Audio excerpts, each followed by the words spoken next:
Mi padre pasó casi 30 años huyendo de un pueblo que nadie recuerda y de una iglesia que oficialmente ya no existe. Nunca fue un hombre cariñoso. No fue violento, no fue cruel, pero siempre estaba lejos, incluso cuando estaba sentado a 1 metro de mí. Trabajaba jornadas absurdas. 10, 12 horas. 6 días a la semana. Volvía a casa con el uniforme manchado, la espalda encorvada y una expresión que nunca supe leer del todo. Algunas noches se quedaba dormido en el sillón, con una cerveza tibia en la mano y el periódico abierto sobre el pecho. Otras veces se sentaba en la mesa de la cocina, mirando nada, como si algo invisible se moviera detrás de las paredes. No era alcohólico. No era abusivo. Solo estaba, agotado, de una forma que no encajaba con el trabajo. Yo crecí pensando que así era ser adulto. Murió cuando yo tenía 16. Se quedó dormido al volante y el coche se salió de la carretera. Eso dijo el reporte. Mi madre se rompió en silencio. No gritó, no hizo escenas. Simplemente empezó a moverse por la casa como un fantasma que ya no esperaba nada del mundo. Semanas después del funeral, me llevó a un almacén que yo no sabía que existía. Un trastero que llevaba años pagando sin decirle a nadie. No porque fuera valioso, sino porque no podía tirarlo. Quédate cerca, me dijo. Hay polvo. Había cajas. Muchas. Objetos sin orden. Fragmentos de una vida que mi padre nunca nos mostró. Y entonces los encontré. Pinturas. Mi padre había pintado en la universidad. Eso ya era raro. Pero lo que me heló la sangre fue que 6 cuadros eran del mismo lugar. Una iglesia pequeña. Negra. Cuadrada. Sin cruz visible. Rodeada de árboles muertos. No había cielo en ninguno. Solo sombra. ¿Mamá? Le pregunté. ¿Qué es esto? Ella miró uno de los cuadros, apenas un segundo, y apartó la vista. Una iglesia cerca de donde creció tu padre. ¿Íbamos ahí? No, respondió rápido. Él no hablaba de su infancia. Colgué los cuadros en mi cuarto. No porque me gustaran, sino porque sentía que no debía dejarlos solos. Pasaron años. Me fui a la universidad. Mi madre se quedó sola. Y entonces, 2 personas llegaron a la casa. No eran familia cercana. No habían ido al funeral. No habían llamado nunca. Dijeron que eran parientes lejanos. Vestían como si fueran a misa, en otro siglo. Querían cosas de tu padre, me dijo mi madre por teléfono. Dijeron que necesitaban cerrar ciclos. Esa noche, uno de los cuadros se cayó de la pared. El marco se rompió. Y detrás del lienzo encontré una nota. Letra de mi padre. Si estás leyendo esto, es porque cometí un error. Nunca debí guardar estas pinturas. Hijo, huí porque la alternativa era convertirme en algo peor. No reces. No preguntes. No regreses. Esa iglesia no adora a Dios. Alimenta a algo que vive bajo la tierra. Si vienen por ti, corre. Mi padre no creía en monstruos. Pero sí creía en el hambre. Conducir hacia el sur fue como retroceder en el tiempo, pero no de forma nostálgica. Más bien como si alguien hubiera olvidado esa zona a propósito. La señal del celular murió primero. Luego la radio empezó a fallar. Finalmente, hasta el GPS se rindió. El pueblo apareció sin anuncio, sin letrero de bienvenida, sin aviso alguno de que ahí vivía gente. Un conjunto de casas bajas, algunas habitadas, otras claramente abandonadas. Ventanas tapadas con madera, fachadas comidas por la humedad, postes de luz torcidos como huesos mal soldados. Todo estaba demasiado quieto. No era el silencio normal de un pueblo pequeño. Era un silencio contenido, como si todos estuvieran esperando algo. Me detuve frente a una gasolinera vieja. Un solo surtidor. Un hombre flaco, con gorra y camisa deslavada, me observó desde la sombra del techo. No es de aquí, dijo antes de que yo abriera la boca. Busco información, respondí. Sobre una iglesia. Su expresión cambió. No miedo. No sorpresa. Fastidio. Aquí hay muchas iglesias. No esta, dije. Es negra. Pequeña. Afuera del pueblo. El hombre escupió al suelo. Usted no debería estar preguntando eso. Mi padre creció aquí. Silencio. Entonces su padre fue listo, dijo al final. ¿Por qué se fue? No quiso decir más. Me devolvió el cambio sin mirarme y entró al local. La puerta se cerró con un golpe seco, como un final. Seguí conduciendo. La encontré a 3 kilómetros del pueblo, al final de un camino de tierra casi tragado por el bosque. La iglesia seguía ahí. Exactamente igual a los cuadros. Negra. Cuadrada. Sin cruz. Pero no estaba abandonada. El estacionamiento tenía marcas recientes. Las puertas no estaban podridas. Y la tierra alrededor del edificio estaba hundida. Como si algo muy grande se moviera debajo. No entré de inmediato. Caminé alrededor del edificio y noté algo peor, zanjas. Canales abiertos que se internaban en el bosque. Algunos cubiertos con tablas, otros simplemente rellenados con tierra suelta. Drenaje. No para agua. Para movimiento. Escuché algo entonces. Un sonido bajo, profundo. No un rugido. No un aullido. Un resoplido, como pulmones enormes aspirando aire húmedo desde muy abajo. Retrocedí. Mi padre no huyó de una creencia. Huyó de un sistema de alimentación. Esa noche me quedé en un motel del pueblo. Apenas dormí. A las 3:17 de la mañana, el suelo vibró. No fue un temblor. Fue algo desplazándose, rápido. A la mañana siguiente, encontré huellas cerca del motel. No eran de perro. No eran de lobo. Eran demasiado grandes. Y tenían marcas de garras profundas, como si lo que caminó ahí no levantara el peso del cuerpo, sino que lo arrastrara parcialmente. En el comedor del motel, una mujer mayor me observaba desde otra mesa. Ya despertó, dijo sin sonrisa. Eso significa que alguien falló. ¿Despertó qué?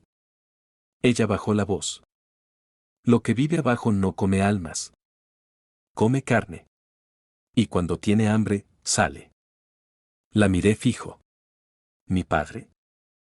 Ella asintió lentamente. Su familia era parte del trato.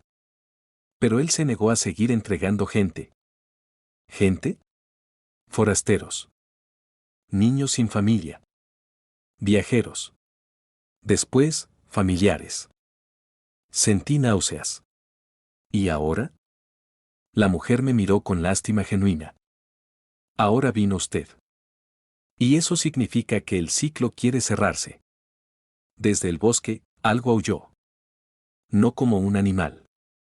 Como si algo hubiera aprendido a usar pulmones que no eran suyos. Volví a la iglesia esa misma noche. No por valentía. Por lógica. Si la criatura se movía por túneles de drenaje y tierra, entonces la iglesia no era el centro, era solo la boca. Aparqué el coche lejos, entre árboles. Caminé con una linterna pequeña, envuelta en tela para que no lanzara un haz limpio. La luna apenas atravesaba el follaje. El aire olía a humedad, hierro y algo más, algo animal, rancio. Encontré una de las zanjas abiertas detrás del edificio. No era profunda, pero el suelo estaba removido desde dentro hacia afuera, como si algo hubiera empujado la tierra al salir. Me arrodillé y pasé la mano por el borde. Vibraba. No constantemente. En pulsos. Como respiración subterránea. La zanja descendía en un ángulo suave hasta perderse bajo la iglesia. Me deslicé con cuidado. Cada paso hacía que pequeñas piedras rodaran hacia abajo, desapareciendo en la oscuridad sin hacer ruido al caer. Eso fue lo peor. No había eco. El túnel no devolvía sonido. El suelo se volvió más firme, compactado por uso. Las paredes no estaban excavadas con herramientas, eran irregulares, desgarradas, con marcas largas, curvas, profundas. Garras. No uñas. Garras que arrancaban tierra como carne blanda. Avancé agachado hasta que el túnel se ensanchó de golpe. El aire cambió. Más caliente. Más espeso. Olía a sangre vieja y a pelo mojado. Entonces lo escuché. No pasos. Arrastre. Algo grande se movía en otra galería, paralela a la mía. Sentía el desplazamiento más que escucharlo. El suelo temblaba apenas, como cuando pasa un camión lejos, pero aquí no había carreteras. Me detuve. Apagué la linterna. Esperé. El sonido se detuvo también. Como si supiera que yo estaba ahí. Pasaron segundos o minutos. Luego un resoplido profundo, húmedo, seguido de un sonido seco, como huesos chocando entre sí. Encendí la linterna solo un segundo. Y lo vi. No completo. Nunca completo.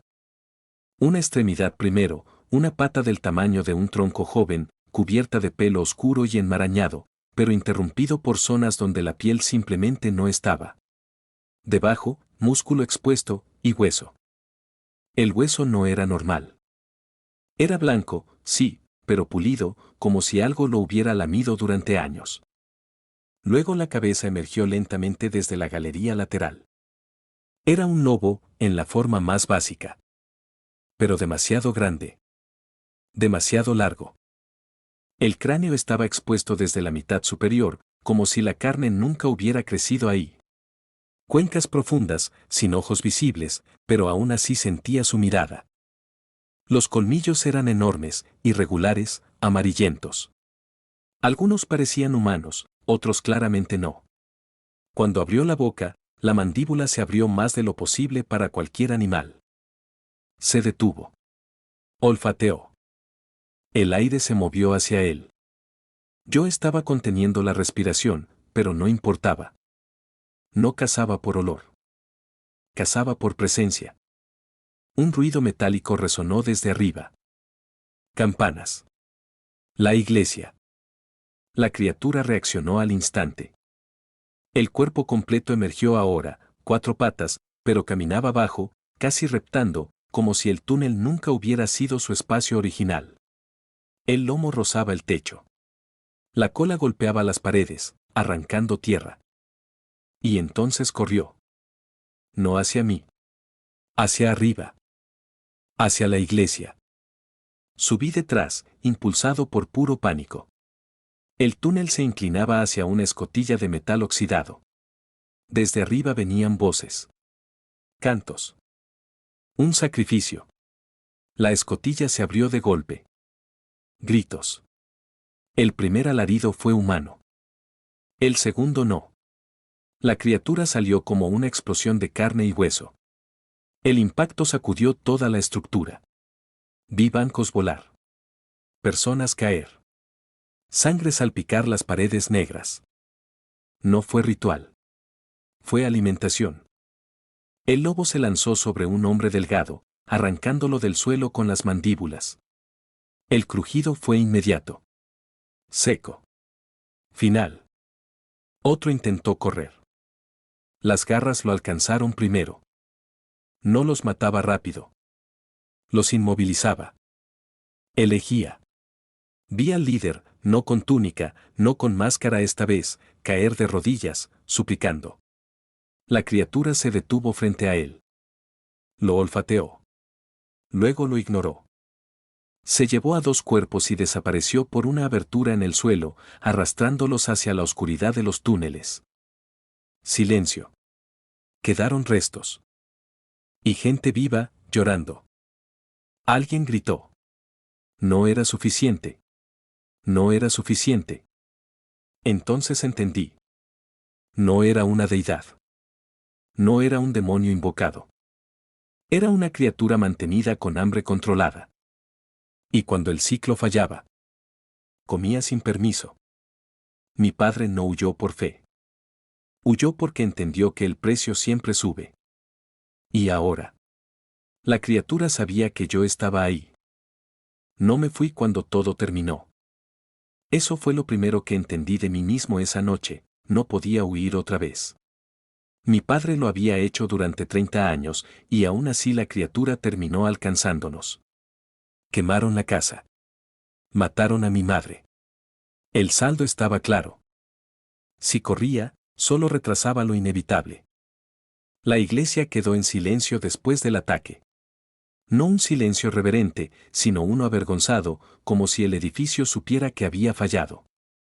El suelo estaba roto donde la criatura había irrumpido, las tablas partidas revelaban un hueco negro, húmedo, aún respirando. Algunos sobrevivientes lloraban. Otros rezaban. Un par simplemente miraban al vacío, balanceándose, con la mirada muerta. Uno de ellos me vio. Un anciano, delgado como un palo, con la camisa empapada de sangre ajena.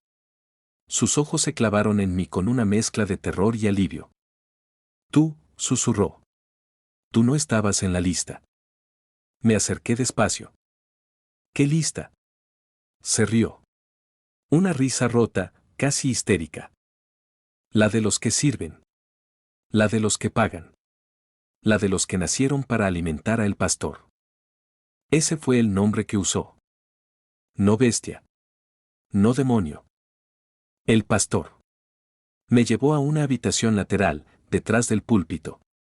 Cerró la puerta con llave. Sus manos temblaban tanto que tuve que ayudarle.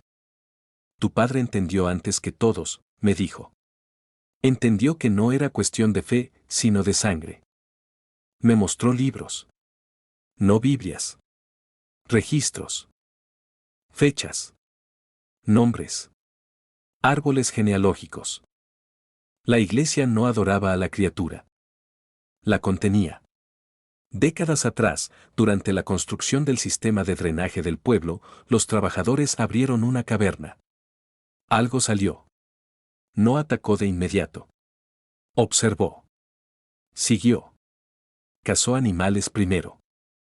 Luego personas. Cuando intentaron matarla, descubrieron dos cosas. No podía morir con armas. No atacaba a cualquiera. Atacaba linajes específicos. Familias que habían vivido cerca del terreno original durante generaciones. Personas cuya sangre había sido marcada por proximidad prolongada, como una infección lenta. No nos sigue por odio, dijo el anciano. Nos reconoce. La criatura no comía al azar. Comía herederos. La iglesia se formó como un acuerdo, sacrificios controlados, rituales para atraerla en momentos concretos, evitando que cazara libremente por el pueblo. Cada generación debía entregar a alguien. Un hijo. Un primo. Un sobrino. Mi padre estaba marcado. Yo también. ¿Por qué mi madre? Pregunté. El anciano bajó la mirada. Porque tu padre rompió el ciclo. Cuando uno huye, el pastor cobra con intereses. Sentí náuseas. Entonces las luces parpadearon. No por electricidad. Por movimiento. El suelo vibró. Desde abajo llegó ese sonido, garras contra piedra. Arrastre pesado. Respiración profunda. El anciano palideció. No estás saciado, susurró. Y ahora te olió de cerca. La pared detrás de nosotros crujió. Polvo cayó del techo. Escucha, me dijo agarrándome del brazo. Solo hay una forma de detenerlo de verdad. Dímela. No alimentarlo. Convertirte en lo que persigue. No entendí hasta que abrió un compartimento oculto bajo el suelo. Dentro había restos. Huesos humanos tallados con símbolos. Dientes. Fragmentos de cráneo. Y un collar hecho con colmillos enormes. El pastor no solo come carne, dijo. Consume continuidad. Linaje. Identidad. El ritual final no era un sacrificio. Era una sustitución. Antes de que pudiera responder, la pared explotó hacia adentro. La cabeza esquelética emergió primero, arrancando madera y piedra. Las garras desgarraron el marco de la puerta. El cuerpo entero se arrastró dentro, demasiado grande para el espacio. No rugió. Solo respiró. Y me miró. No con hambre. Con reconocimiento. El anciano gritó y corrió. No llegó a la puerta. Las mandíbulas lo cerraron por la cintura. El sonido fue húmedo, inmediato. Su cuerpo desapareció en segundos. La criatura dio un paso hacia mí. Yo no corrí. Tomé el collar. Y entendí exactamente lo que mi padre había intentado evitar. El collar pesaba más de lo que debería. No por el tamaño, sino por lo que era. Cada colmillo pertenecía a alguien que había dejado de ser persona para convertirse en función. El anciano no me lo dijo, pero lo entendí en cuanto lo toqué, el hueso estaba vivo. No caliente. No frío. Atento. El pastor se detuvo. Eso fue lo primero que confirmó que el ritual era real. La criatura, que había atravesado paredes como si fueran papel mojado, que acababa de devorar a un hombre sin siquiera mirarlo 2 veces, se quedó quieta cuando levanté el collar. Sus garras se hundieron en el suelo. El cráneo se inclinó, como un lobo evaluando a otro. No atacó. Esperó. El aire vibraba. No por sonido, sino por presión. Como cuando estás demasiado cerca de una turbina gigante. Sentí como algo tiraba de mí desde adentro, no hacia la criatura, sino hacia abajo, hacia la tierra, hacia los túneles que recorrían el pueblo como venas enfermas. Me puse el collar. El dolor no fue inmediato. Primero fue la memoria. No la mía. La otra. Vi generaciones enteras arrodilladas. Vi niños entregados de noche. Vi pactos firmados con sangre y miedo. Vi a hombres convencerse de que alimentar a un monstruo era mejor que dejarlo libre. Vi a la iglesia convertirse en matadero ritual con himnos encima para que sonara a salvación. Vi a mi padre. No huyendo. Resistiéndose. Él había encontrado el collar antes. Lo había sostenido. Había sentido la llamada. Y aún así lo dejó atrás. Eligió vivir como hombre, no como guardián. Eligió una familia. Eligió a mi madre. Y por eso murió. Y por eso ella murió. El pastor dio un paso adelante. Yo no retrocedí. Ya no necesitas cazar, dije, sin saber cómo sabía que debía decirlo. Ya no necesitas romper casas ni túneles. La criatura abrió la boca. Dentro no había lengua. Había símbolos grabados en carne viva, girando lentamente, como si el interior de su garganta fuera un altar en movimiento. El suelo tembló. Los túneles respondieron. Sentí como algo se desataba dentro de mí. No una posesión. No una transformación física inmediata. Era peor. Era aceptación. Mi sangre dejó de ser mía. Mi nombre dejó de importarme.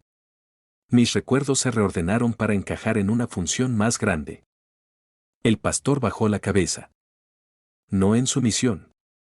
En transferencia. La criatura se desmoronó como una carcasa vacía. La piel se separó del hueso. Los colmillos cayeron al suelo. Las garras se quebraron como raíces secas. Lo que quedó no murió. Entró en mí. No como espíritu. Como plano arquitectónico.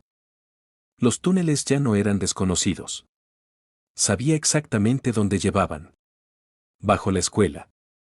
Bajo la comisaría. Bajo las casas nuevas construidas sobre tierra maldita sin saberlo. El culto había cometido un error fatal. Creyeron que el pastor necesitaba sacerdotes. Nunca fue así. Solo necesitaba continuidad. Cuando salí de la iglesia, el sol estaba saliendo. El pueblo seguía en pie. Las casas intactas. Las calles tranquilas. La gente salió esa mañana pensando que lo ocurrido había sido un accidente, un incendio, una tragedia aislada. Nadie preguntó por la iglesia. La iglesia fue sellada esa misma semana. Incidente estructural, dijeron. Yo me fui. No lejos. Me quedé debajo. Hoy entiendo por qué el pueblo nunca prospera demasiado ni muere del todo. ¿Por qué siempre hay alguien desaparecido cada tantos años? ¿Por qué las familias antiguas se van marchando lentamente? No porque el mal gane, sino porque yo elijo. El pastor no caza indiscriminadamente. Yo tampoco. Pero el precio sigue siendo sangre. Y mientras exista este pueblo, mientras alguien camine sobre tierra que no le pertenece, algo tendrá que vigilar desde abajo. Mi padre huyó. Yo me quedé. Y si estás leyendo esto, si encontraste esta historia por casualidad, si alguna vez visitas un pueblo pequeño con demasiadas iglesias y demasiados túneles de drenaje, no preguntes qué alimentan. Pregúntate. ¿Quién está vigilando ahora?